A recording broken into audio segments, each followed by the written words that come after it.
नमस्कार। India crime में आपका स्वागत है। मैं हूं विवेक अग्रवाल और आज हम आपको इंदौर क्राइम ब्रांच के एडिशनल डीसीपी जो कि साइबर क्राइम सेल के इंचार्ज हैं, राजेश दंडोतिया, उनसे मुलाकात करवाएंगे और वो आपको बताएंगे कि इंस्टेंट लोन के जो एप्लीकेशंस बने हुए हैं उनसे किस तरह से पूरे देश में लोगों के साथ लूटपाट और ठगी चल रही है और इस ठगी से बचने के लिए आपको क्या करना है और कैसे आप अपना बचाव कर सकते हैं। तो आइए राजेश दंडोतिया जी से सारी बातें समझते हैं। दंडोतिया जी, कहाँ तो आप डकैतों से लड़ भिड़ रहे थे और कहाँ ये साइबर रॉबर्स के बीच में आप पहुंचे हैं। ये जर्नी कैसे हुई, कैसे आप जो है रियल टाइम पुलिसिंग से साइबर पुलिसिंग में चले आए? 2022 में मैं ग्वालियर में एडिशनल एसपी था। तो मैं कॉलेज और स्कूल में जाता था मोटिवेशन के लिए, बच्चों को थोड़ा सा मोटिवेट, करियर को कैसे अचीव करें। एक घटना हुई थी, जब मैंने उस घटना को पढ़ा, वो घटना ऐसे थी कि एक फैमिली थी, उसमें एक व्यक्ति ने, जो मेल मेंबर था, पति ने एक लोन लिया, इंस्टेंट लोन लिया, और लोन लेने के बाद वो ऐप डाउनलोड किया। ऐप डाउनलोड करने के बाद फिर उसके बाद उसको ब्लैकमेल किया जाने लगा। वीडियो फोटो थे उसके, उन वीडियो फोटो को वायरल करने की धमकी देकर एक दो जगह पहुंचा भी दिए थे, कॉन्टैक्ट लिस्ट का भी उनको। उसके बाद पति पत्नी, उसके 2 बच्चे थे, 3 साल का बच्चा था और एक 9 साल का बच्चा था, और उन्होंने एक सेल्फी ली हंसते हुए। उसके बाद दोनों बच्चों को कोल्ड ड्रिंक पिला दी जिसमें सल्फास था, सुला दिया, उनकी डेथ हो गई और दोनों पति पत्नी ने सुसाइड कर लिया। क्योंकि बच्चे उस सेल्फी में मुस्कुरा रहे थे और उस समय मेरा बच्चा ठीक 3 साल का था, तो एक 3 साल का बच्चा तो मुझे अपने बच्चे जैसा दिख रहा था। इन्होंने एक सेल्फी ली, सोशल मीडिया पे वायरल की, फिर सुसाइड किया। जब सुसाइड किया तो मैं उसके फैक्ट्स पे गया, तो ये बेसिकली साइबर ठगी का शिकार हुए थे। जो ऐप डाउनलोड किया था, ऐप से क्या होता है, कोई भी हम ऐप डाउनलोड करते हैं, टर्म्स एंड कंडीशन तो कोई पढ़ता नहीं है, बिल्कुल okay I accept agree allow. तो उन्होंने वो डाउनलोड किया, तो उसमें क्या हो गया, allow to giving access to my media gallery, accept to giving access to my contact list. तो मीडिया गैलरी से पति पत्नी के फोटो वीडियो निकाले, उनको मॉर्फ करते हुए, एडिट करते हुए भेजना शुरू कर दिया, उनको अश्लील बनाते हुए भेजना शुरू कर दिया। तो वो बेचारा इतना घबरा गया, पैसा था नहीं उसके पास। अच्छा, इनकी प्रॉब्लम क्या है, 5,000 का लोन देंगे, 50,000 मांगेंगे आपसे, 10,000 देंगे, 70,000 मांगेंगे, 1 लाख मांगेंगे, वो मांगते रहते हैं ये साइबर फ्रॉडस्टर। तो पैसा मांगने लगे उससे, उसके पास पैसा था नहीं और उसको लगा कि मैं बदनाम हो जाऊंगा, तो उसने पूरी फैमिली के साथ सुसाइड किया। मैं आपको यकीन बताऊं, मैं 6-7 दिन बहुत परेशान रहा, बहुत सोचता चला गया। तब मेरे दिमाग में एक बात आई कि अगर इसको ये पता होता कि ये साइबर फ्रॉड है तो ये सुसाइड नहीं करता। उसके बाद से मैंने सोचा कि मुझे लोगों के बीच जाना होगा, तो वहाँ से मैंने अवेयरनेस कैंपेन जो शुरू किया। अब चाहे सुबह 7 बजे असेंबली हो तो सुबह 7 बजे उठ जाता हूँ, 9:30 बजे अगर लॉयंस क्लब का कोई एक वो उनकी मीटिंग है 9:30 बजे नाइट में, तो 9:30 बजे चला जाता हूँ। तब मैंने कोशिश की कि अधिक से अधिक लोगों के बीच में जाऊँ, सेशंस लूँ, सेमिनार लूँ, रील्स बनाऊँ। गाना भी मैंने बनाया है, इसमें साइबर के लिए गाना है, गाना भी लॉन्च किया था कमिश्नर सर ने, गाना भी बनाया, नाटक भी बनाए हैं, नुक्कड़ नाटक भी किए हैं, रील्स भी बनाई है। किसी भी तरह से कोई व्यक्ति के पास अगर ये बात पहुंच जाए, जैसे डिजिटल अरेस्ट में आप देखेंगे, किसी को ये पता चल जाएगा कि आजकल ऐसा करते हैं कि ड्रग्स है आपकी पार्सल में और वर्दी पहन के आपको करते हैं, अगर आपके साथ ऐसा होगा तुरंत आपको रिकॉल हो जाएगा, अरे ये तो फ्रॉड है।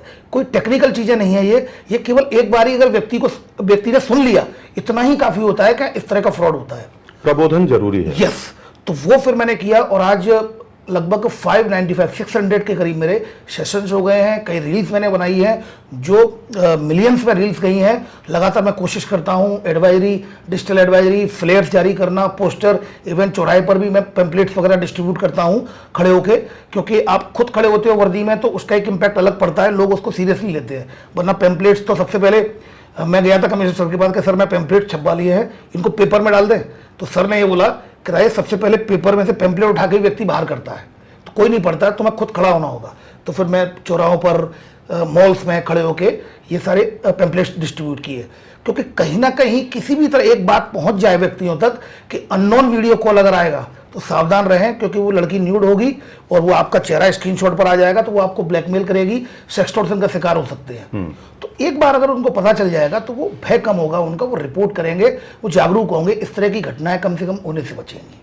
मैं ये जानना चाहता हूँ कि ये जो लोन ऐप होते हैं इनके बारे में आपको की क्या स्टडी है कि ये लोन ऐप कहाँ के हैं, मेनली किस कंट्री से बिलोंग करते हैं और उनको ऑपरेट करने वाले लोग कौन हैं, उनके बारे में कुछ डेटा बन पाया है? देखिए, डेटा जो जो ज़्यादातर केसेज आए हैं वो चाइनीज स्कैमर होते हैं। ये चाइनीज स्कैमर्स होते हैं जो चाइनीज ऐप के जरिए ये स्टैंड लोन ऐप रहते हैं। लेकिन अब इंडियंस में भी गुड़गांव में नूह, मेवात, ये जो एरिया है पलवल राजस्थान का, तो ये राजस्थान का अलवर, तो ये जो गैंग्स है ना, यहाँ पर भी ये इस तरह के लोन ऐप बनाते हैं। गुड़गांव में भी है।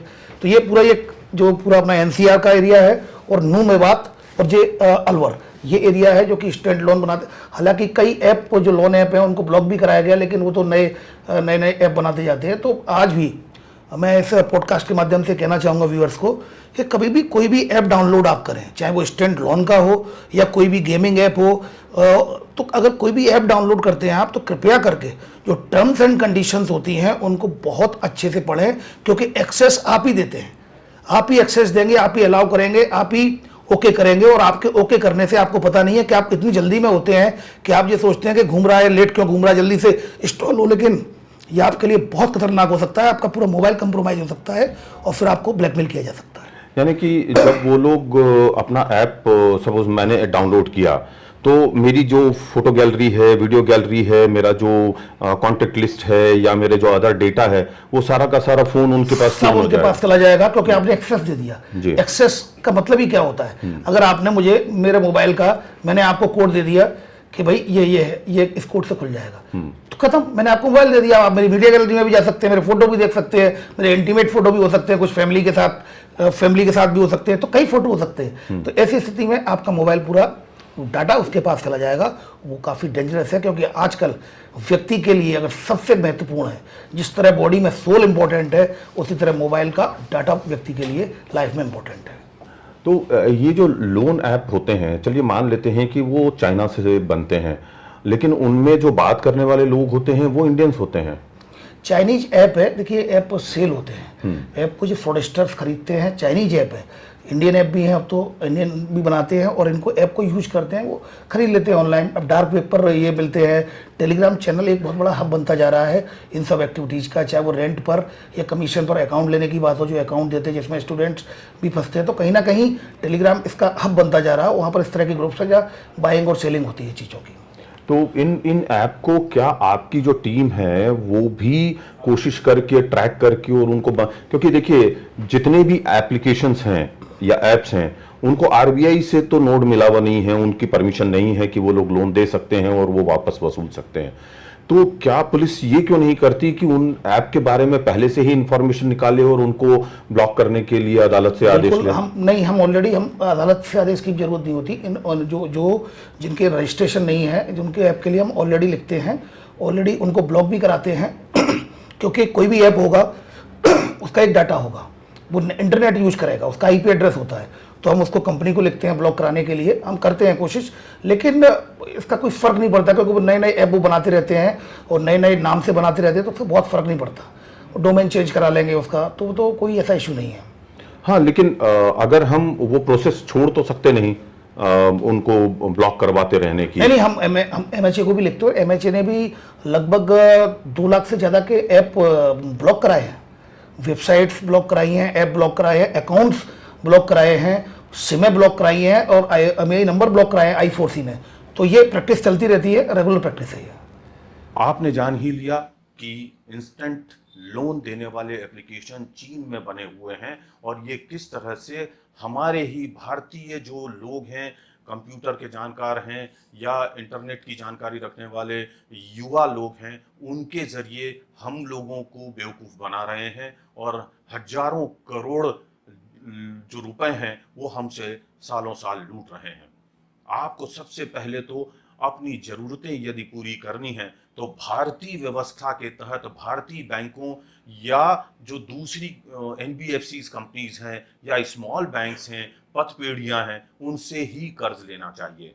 यदि आपको कर्ज की बहुत आवश्यकता है तो अपने मित्रों से लें, अपने परिवार से लें, लेकिन इंस्टेंट लोन एप्लीकेशंस के बहकावे में न आए, क्योंकि वो न केवल अपना एप्लीकेशन जैसे ही आपके उस मोबाइल फ़ोन में डाउनलोड करवाते हैं, वैसे ही आपका पूरा डेटा न केवल उनके पास चला जाता है, बल्कि आपके फ़ोन का एक तरह से कंट्रोल भी उनके पास चला जाता है। आप उसके बाद कितनी ही कोशिश कीजिए, आपका डेटा उनके पास रहेगा और वो आपके फेसबुक, आपके ट्विटर, आपके जितने भी सोशल मीडिया हैंडल्स हैं, उन सब की जो जानकारियां हैं, उनके ऊपर आपकी पोस्ट आपके नाम से आपके दोस्तों, रिश्तेदारों को टैग करके भी डाल पाते हैं। इसी कारण वो आपको बदनामी का डर दिखा करके आपसे बहुत ज़्यादा रकम भी ऐंठते हैं। इनसे सावधान रहने की बहुत ज़रूरत है और कभी भी इंस्टेंट लोन ऐप के बहकावे में ना आए। ये सावधानियां बरतनी बहुत जरूरी है। आज के अंक में इतना ही। हमारे साथ जुड़े रहिए, हमारा चैनल सब्सक्राइब भी कीजिए, कमेंट्स भी जरूर कीजिए और यदि नोटिफिकेशन पाना चाहते हैं तो बेल आइकॉन दबाना ना भूलिए।